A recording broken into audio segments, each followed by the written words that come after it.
Hi guys, it's Mike here from KS Bushcraft Down Under. So what I'm going to do, I'm going to make a video about getting ready for a road trip, whether this be a four-wheel drive road trip or a trip out into the outback of Australia. Now I'm not talking super remote where you're thousands and thousands of kilometres from help. I'm considering more of the intermediate trip where you could easily be 300 kilometres from help. So I thought I'd start off with my EDC parts kit and tools, what I always carry with me all the time. Now when I go on a really remote expedition, everything that I'm showing you here will still come along, but there will be an extra level of stuff on top of this as well, including more fluids and stuff. But as a start off, so to start off with, everyone should be able to change a spare wheel and tyre on a car. Now, I know it might sound surprising to my generation, but it seems to be a skill that's vanishing.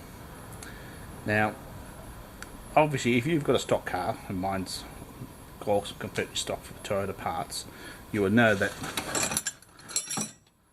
your wheel tool will fit the wheel nuts on your car.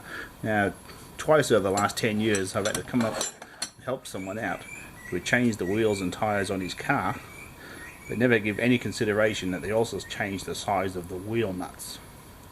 So before you go on a road trip and you've never changed the tyre on a car or your car, make sure that the tool you've got will do the job. Your jack will lift it up. So if you had your suspension lifted by 3 inches, will the jack that you're carrying still lift the car off the ground? I know it sounds a bit dumb, but it's caught more than one out. Now, I always carry a block of wood which sits underneath my dicky seats in the rear as a good support for a jack, and believe me, you'll need one. So tyres are one of the things that always seems to catch you out. Now if your tyres are half worn, it's time to start thinking about them if you're heading remote. If you're not, the ability to blow them back up. So I have a compressor mounted under the rear seat of my car, and I also carry plug-in kits and the tools required to replace valve cores, and a tyre gauge is really quite essential. Get a dial one rather than the pop out style ones. Get a good one, spend a few bucks, it'll last you a lifetime. Right. So tyres, first thing off the bat, no one wants to be stuck because of a tyre problem. Right. Second up, batteries. If you're heading through places with lots of corrugations and stuff, your battery is 2 years old, it's probably time for a new one. But the ability to jump start a car, really important. So most modern cars, a lot of people aren't too keen on the old-fashioned jumper cables. This here, this Rescue Mate, is a capacitor jump pack, so it has no charge in it, so you don't need to remember to charge it up. Now this will start a 5 litre diesel, so a seriously good piece of kit that's safe to use. So for those that aren't familiar with jump starting cars, I reckon this is probably worth the investment. Now the ability to tow and be towed. So tow rope. This is an old climber rope of mine, and well and truly capable of tying. Whether you carry shackles or not, it's up to you. It just means if you do tie it on, and tie it on badly, you'll be needing a knife to get them separated. But if your vehicle's an auto, and mine's an auto, you'll need some spanners to drop the drive shafts. So give that a thought. So basic tools. So headlamp, because you can guarantee you if you're having problems it's going to be dark. It's Murphy's Law. Tools for replacing valve cores. So if you're inflating and deflating tyres off-road, you're going to need to change the valve stems. Really important. A basic tool roll. I mean, you're not expecting to pull the cylinder head off a car, but, and I don't like things that rattle. So I like these canvas tool rolls. So I'll give you a quick rundown on what I carry. In the cab I've always got my original Lyle, I think it is, multi-bit screwdriver. Takes a variety of sizes. Like a length of wire I can use as a bridge. A test light. Now this is a this one has a voltage meter in it, so it does double duty. So normally I don't carry a multimeter. They are sensitive little chaps, so they don't like being bashed around. Expedition trips, I carry one. Most of the time, this. Or if you don't want to pop that, a really good quality test light will do with good service. Screwdrivers. I usually have one that will take multiple bits. Now of course with most cars these days we have require these Torx bits. Flat bladed screwdriver, handy. Set of vice grips. Now I modified these years ago to make a mobile vice. Incredibly useful tool. Small hammer for the belting stuff. Now I've normally got an axe in the car, so if I need something to hit something really hard I can. Got tape wrapped around the top of it. Tape's always handy. Set of water pump pliers. Set of electrical pliers that will cut. Cable ties, you can't have enough cable ties. Some general purpose wire for the shifter. And I find a set of dwarf ring spanners. Of course you want spanners that'll fit. And if you're not familiar with what voltages are what, one of these little LED test meters, that'll tell you if your battery's dead, your alternator's working. It's a really good fault finding tool. Basic socket set. Obviously this car is metric. Now some of the accessory stuff I have fitted to it has had AF sized heads on the bolts, which is really not convenient. 6-sided is better because there's a bit of a fudge factor rather than 12 points. So that's about the size you need. Obviously if your car's AF you want an AF one, but that's a metric one. Inox. This stuff is fabulous. It's my preferred spray lubricant, waterproofing agent. Yeah. 10 litres of spare fuel. Now if you buy a fuel can, and make sure you can refill your car with it. Now some of the filler necks on them, especially some of the unleaded petrol ones, require a special funnel to be able to fill them. So if you're going to buy one, make sure you it does work. I personally carry a piece of hose and it works on anything. Doesn't really matter. Now moving on to a few spare parts. So apart from things like tape, wire, cordage, fuses, in particular I carry everything to do with the car and any specialty fuses that I've fitted for my dual battery system. Carry all those. Now you can buy them in multi-packs off eBay these days, which I recommend you do. And finally, a few basic spares. I carry 2 fuel filters, one for the factory filter and one for the accessories filter, which really saved my bacon recently. I got a gut full of bad fuel, and a fan belt. Also I really couldn't stand being towed hundreds and hundreds of kilometers because of a failed fan belt. So I seal mine using the vacuum packing bag. The vacuum pack won't last forever, but it does keep the air and crud out of the belt. So that's the basic overview of my EDC tools that I carry all the time.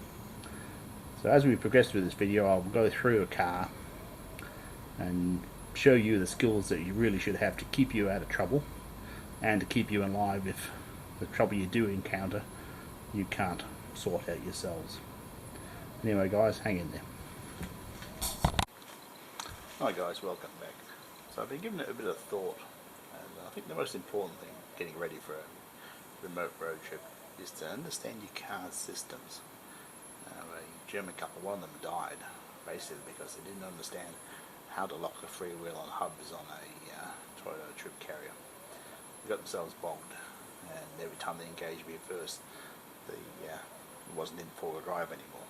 Okay, so easily preventable. So I understand your car, its four-wheel drive system, diff locks, everything about it. You'll learn it before you need to.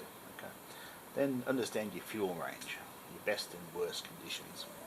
Now, some petrol vehicles, heavily loaded, especially in driving in the sand, and that drink fuel. So understand how much fuel you're going to need before you run out. Okay, basic skills. Ability to change your tyre and wheel. Make sure you've got operational spare, it's in good condition, it's not too old. Make sure you've got the right tools you need to change the tyre. Have a tool for changing the valve stem cores, because they constantly stuff up in dusty conditions. And understand how to plug a tyre and buy a tyre plug kit. Okay. Do you understand your basic underhood checks? What the fluids look like, smell like, stuff like that. So, brake fluid, coolant, power steering, battery, engine oil. If you know what they look like and smell like, you can obviously predict a fault. I mean, if suddenly your power steering fluid goes from pink to black, you know you've got problems coming. Okay. Basically, learn how to understand your battery, how to check the water level. Some of them require topping up these days, some are sealed. Make sure you know how to make sure the posts are cleaned, how to clean the posts. Basic test of a battery, it should be around 12.6 volts at rest, and charging around 13.5 volts when the alternator's running. That'll tell you how your alternator's performing. Okay. Check your air cleaner. Now this requires no tools on this Toyota. Some cars require 10mm or 12mm bolts. So know how to check your air filter if you're travelling in dusty conditions. Fuel filter. Always a big problem. Out in the bush, dirty fuel, stuff like that. Okay. Now this Toyota has a priming pump on the top, and it's really a no tool job. It's basically a half twist, and you'll need to know how to reset the fuel lighter. So carry a spare fuel filter, know how to change it, know how to bleed water out of the tank. Yeah, it's a pretty straightforward procedure. Much easier learnt at home in the driveway than at the side of the track. Learn how to patch up hoses. You may not have every spare hose, and you're not going to have every spare hose for a vehicle. Okay, now this vehicle is fitted with constant tension clips. Okay, so you'll need a set of pliers to R&R those. Now you may need to remove hoses to fix something else, so understand that. Now this self-sealing silicone tape can fix lots of things, and with diesel vehicles the cooling system isn't under a huge amount of pressure. Okay? So understand that. Now, if you have any problems with the coolant system and you've lost coolant, you're going to need to know how to refill it. Okay? So back in the day, radiator cap would come off, you'd just fill it up. Now these days the radiators are often mounted quite low, and you can get an airlock in this engine, which can destroy an engine pretty quickly. Now you can't see at the back of this engine there's a bolt, and it's an air bleed bolt. So basically you need to bleed the engine of air to get the coolant to where it needs to be. So a bit of research beforehand, understand it, you're a long way ahead. Replacing a fan belt, much more difficult than it used to be. Single serpentine belt does it all. It's a reliable system, it's auto tensioned, so some require special tools to back the auto tensioner off to replace the belt. I suggest when you get a spare belt, download a schematic so that you understand how to replace the belt. Okay. Basic jump start. Now the problem with a lot of these cars nowadays is you open the door, all the park lights come on, and it's quite easy to run the battery down in the bush. So back in the day you would basically hook two vehicles together, have one running, and attempt to start the other. Now with all this computer gear on these vehicles, that's not the way to do it anymore. Basically, bring the donor vehicle alongside, connect them both together, not running, start the donor vehicle, and recharge the receiving vehicle. Give it 15 minutes. Now if the battery's in good condition, 15 minutes connected to an 80 amp alternator, it's going to put enough charge in to restart it. So before you attempt to restart the donor vehicle, disconnect the one providing the juice. Okay, don't have them both running together. It's just a recipe for a disaster. Learn the principles of tow starting. Now if you're off-road, diesel vehicles, tow starting never goes well. Yeah, but it is possible on the bitumen. on a manual car, so learn that skill. Get some basic understanding of how to test an electrical circuit. Now I must admit, factory wiring these days gets very little grief. It's normally the accessory stuff that's been added later. You get dry solder joints, badly crimped joints. So learn how to use a test light if you don't have a multimeter, or buy a cheap multimeter. They're not expensive these days. Learn how to test basic circuits and batteries and all those basic skills that you really should have. Now learn how to change the headlight bulbs. Now if you're going out there and you're going water crossings and stuff like that, halogen bulbs hate water. So you find it often after a deep water crossing, 2 days later you pull the headlights on, you lose both bulbs at the same time. So carry a couple of spare bulbs, especially if they're H4s, and it's got a low beam and high beam element on one bulb. So I recommend a vehicle like mine's got LED low beam lights, so the worst that can happen is I'll lose my high beam. So that's a basic skill set that you really should master before you go too far remote. Anyway guys, I hope you're finding this interesting. Hang in there. Well guys, to round things off, we'll have a quick chat about communication gear. Now, mobile phones are wonderful things, but they have fairly restricted range out in rural Western Australia and Australia in general.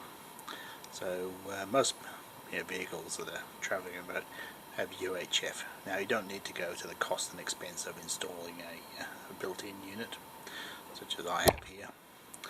This little portable unit here with a magnetic antenna, this will actually give you about a 20k range, which if you're stuck could really save you bacon, and it keeps you informed of what's happening on the road there with truck drivers and stuff like that. Now the ultimate rescue tools is the EPIRB. Now they're not as expensive as they used to be. There are places that can even hire them. So that is the ultimate rescue tool. That's not something to be used lightly. Don't be firing that off if you've just got a flat tyre and you can't be bothered changing it, because you will really be in strife. And the other good choice, and I've carried forever, long before EPIRBs, is an inshore set of flares. So also an incredibly handy thing to have. Makes the world's best fire lighter in tough conditions, by the way, as well. And that'll round us out. Now I have to keep under a 20-minute limit due to my don't have 1,000 subscribers. So if you enjoy the content that I'm creating, please feel free to subscribe. It'll help me out to do better videos and stuff. Anyway guys, thanks for watching. Bye for now.